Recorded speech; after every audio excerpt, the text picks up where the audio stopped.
Hey everyone, sorry so long that it took to get part 2 out. Unfortunately, I got blindsided by the overwhelming popularity of the What If Ash won the Indigo League, so I put out part 2 and part 3 first.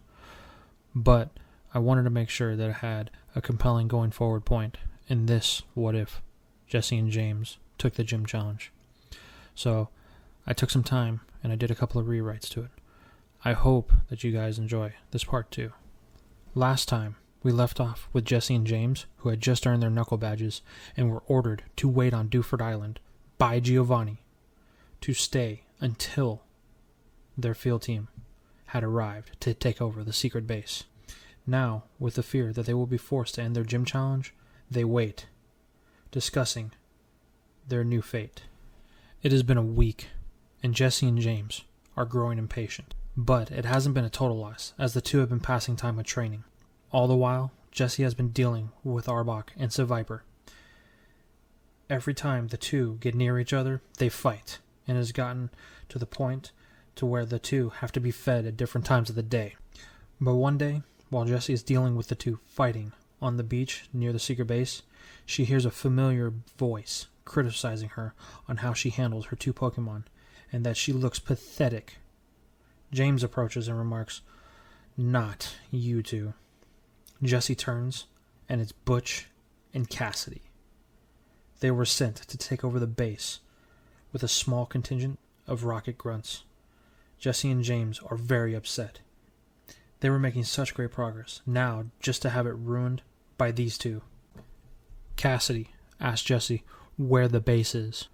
Jessy reluctantly points, and they walk towards it. Butch stays outside with James, as he was working with Cacnea and Aron. Butch starts to talk badly about the two Pokemon, and James defends them, stating that they are both strong Pokemon, and they already have 2 badges. Butch just looks at James and laughs. James, confused, asks, "What's so funny?" Butch says the boss had told them about their little endeavor, but he hadn't believed it. He tells James that he is pathetic. Team Rocket doesn't battle for badges. They steal Pokemon to make money. James tries to defend himself by stating that they are using it as cover to establish Team Rocket in Hoenn. And it's working, as now, Butch and Cassidy are here to ride the coattails of Jessy, James, and Meowth's success. This shuts Butch up. Back in the base, Jessy shows Cassidy inside, and she immediately starts to make fun of the base for how small it is and inadequate, just like Jessy and James. Then Meowth chimes in to put Cassidy in her place, saying how this is way more than she has ever done. Cassidy shuts up.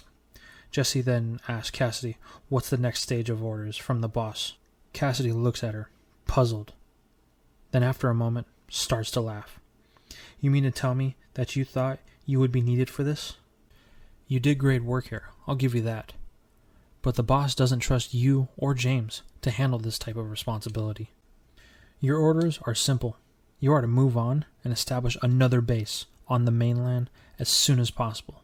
And when you and James do, you are to report back to us, not the boss, because he doesn't want to deal with your incompetence."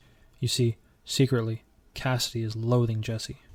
She wants to take credit for Jessy and James' work going further, and doesn't want them to gain any more favor with the boss, as he is actually deeply proud of what they have done so far. Jessy doesn't think to question this, though, as she is relieved. She doesn't like reporting to Cassidy, but it does still give her the freedom to challenge the gyms, so for now, she accepts it. She tells Meowth that it is time to go, but is stopped by Cassidy, who says she wants to talk to Meowth alone.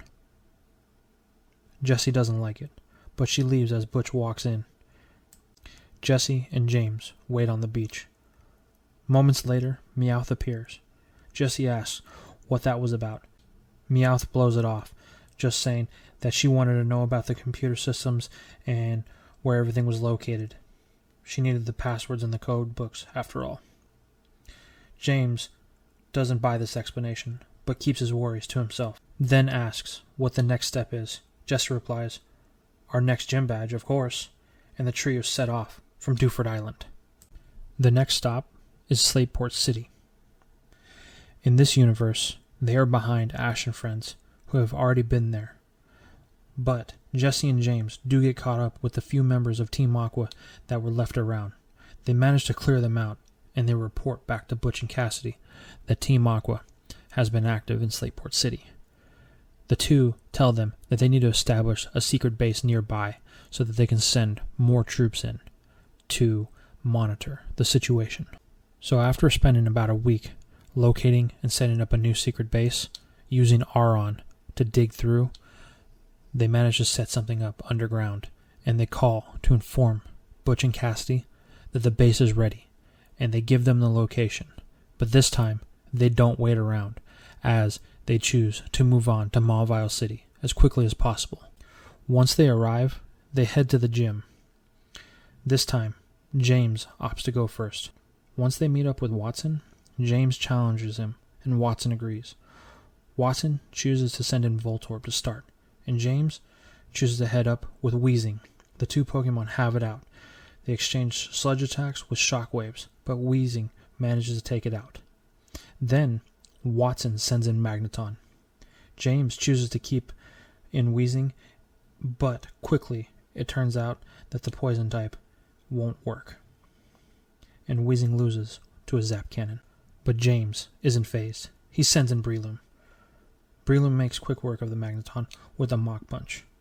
Watson then sends in his Electrike. The battle between Electrike and Breloom gets intense, but the intensity of the battle causes Electrike to evolve into Manectric, and its new power manages to put down Breloom. James then has a choice. He chooses to send in Aron. The battle does come down to the wire, but Aron barely manages to squeeze out a win to earn James his third badge. Watching James's gym battle, Jessy is having second thoughts. That night at the Poke Center, Jessy tells James she wants to skip this gym. James asks why. There are only 8 gyms in Hoenn, so she would have to get this badge in order to compete in the Pokemon League.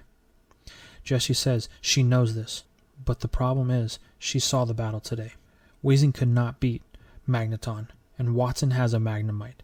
James says, yeah, what's the problem? Jessy yells at James for being dense. She says that 3 out of 5 of her Pokemon are all poison types.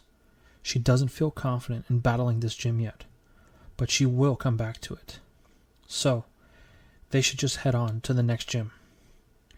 James tries to convince Jessy to change her mind, but she is dead set on this. This does not sit well with James. But the next morning, the trio set out. Once the trio hits Route 14, happen the events of Maxed Out. And in this route, I'm thinking James would have the opportunity to capture a lonely Surskit who is lost and scared, bringing his team to a total of 5. While they're here, they also establish another base and report back to Cassidy and Butch, telling them that now they've established a second base on the mainland just north of Mauville City to send more grunts to manage the base.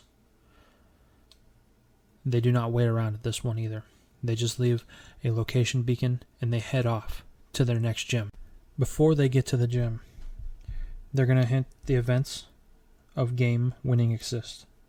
Here, I think Jessy would come across a Numma coming up the fiery path. This Numma isn't part of the herd that appears in the episode. Jessy decides to add the little guy to her team, as it seems to have developed some infatuation with her. Next, in the events of going Yon, Jessy, James, and Meowth arrive in Lava Ridge Town. And once they get in town to the Pokemon Center, they start hearing all of the talk about Team Magma being up on the volcano. This catches the attention of Meowth. Meowth knows that they have to establish a lookout point here as well. So he tells Jessy and James that while they're challenging the gym, he's going to start looking around for a spot for a potential base. While Meowth is setting up the base, Jessy and James decide to head immediately for the gym. Jessy wants to go first on this one. They meet up with Flannery, and Jessy lays her challenge. The two start the battle. Jessy leads with her new Numel, while Flannery leads with Slugma. Numel is really cold, so it takes a while to get going, but after some help from Slugma and its flamethrowers, it manages to warm up, but it has taken too much damage and is taken out by the rock slide of Nummel. Jessy gets a little flustered by this, but she decides to send in her newly caught Loudred. It manages to take out the Slugma rather easily. Then Flannery sends in Macargo, and it goes after Loudred. The two have a bit of back and forth, but Loudred finally manages to take down Macargo. But it has sustained a lot of damage. Flannery sends in her Torkoal, which uses a body slam to take out Loudred. Jessy then thinks a lot about her last option. She decides to go with Seviper. This Viper Pokemon does struggle against Torkoal for a while, but Poison Fang manages to poison it, then a Poison Tail sets it off balance, kind of like Corphish did when it battled it, knocking Torkoal out, earning Jessy her 4th badge. That night at the Pokemon Center, Jessy tells James he should skip this gym, as it does not favor him in a tight matchup. James looks at Jessy and begins to scold her. She replies, "That's the reason I skipped the Mawile gym, but now I have Nummel, so I should have an advantage." James is appalled by Jessy's response. He doesn't care about type advantage. He's here to get stronger, and if he can't deal with a type disadvantage, then he shouldn't be doing this. James is so angry that he chooses to sleep in a different part of the Pokemon Center. The next day, James wakes up before Jessy and Meowth, and he heads to the gym to challenge Flannery by himself. Flannery accepts his challenge, and they get started. James manages to take out Slugma with Surskit, but then when Macargo is sent out, James chooses to send in Aron. Just then, Jessy and Meowth arrive to watch James battle. Jessy sees James is at a disadvantage, but James still does his best to hold off Macargo with Aron. Even though it was tough, Aron manages to take out Macargo with a Metal Claw. Jessy sees this and thinks maybe James has a point. But then Flannery sends in Torkoal, and it manages to take down Aron with a flamethrower. Then Jessy thinks to herself, "No, I was right. Type disadvantage." James then sends in Weezing. The battle for the two gets off to the slow races, but after a while, James manages to take Torkoal down with an explosion, but this causes both Pokemon to faint. But James still has Surskit, and this makes him the winner, earning him his 4th badge, the Heat Badge. Later at the Pokemon Center, Jessy tries to apologize to James. This is something that is extremely hard for her, and James sees what she's trying to do. She realized that he might be right, and her fear is what's holding her back. James tells Jessy that he is glad she got over her fear, but there is something that they need to talk about. James tells Jessy that he thinks they need to split up for a while, that they should go their own separate ways. Jessy and Meowth look at James in pure shock. James tells them, "Listen, there's a lot on our plates right now, and right now I feel like we're holding each other back, not just your fear, but we're holding each other back from growing.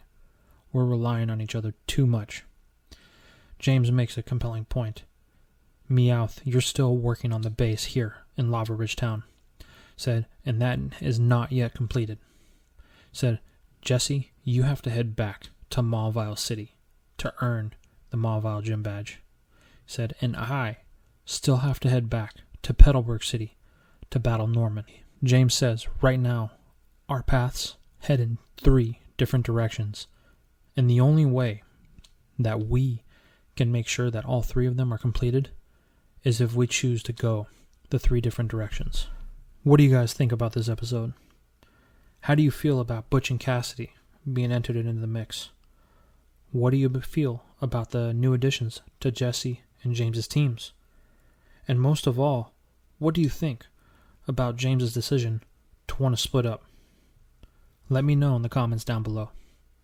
Thanks for watching, and I'll see you in the next video. Hey everyone, I just wanted to say thank you for your support. If you like the content that I'm providing, please don't forget to subscribe.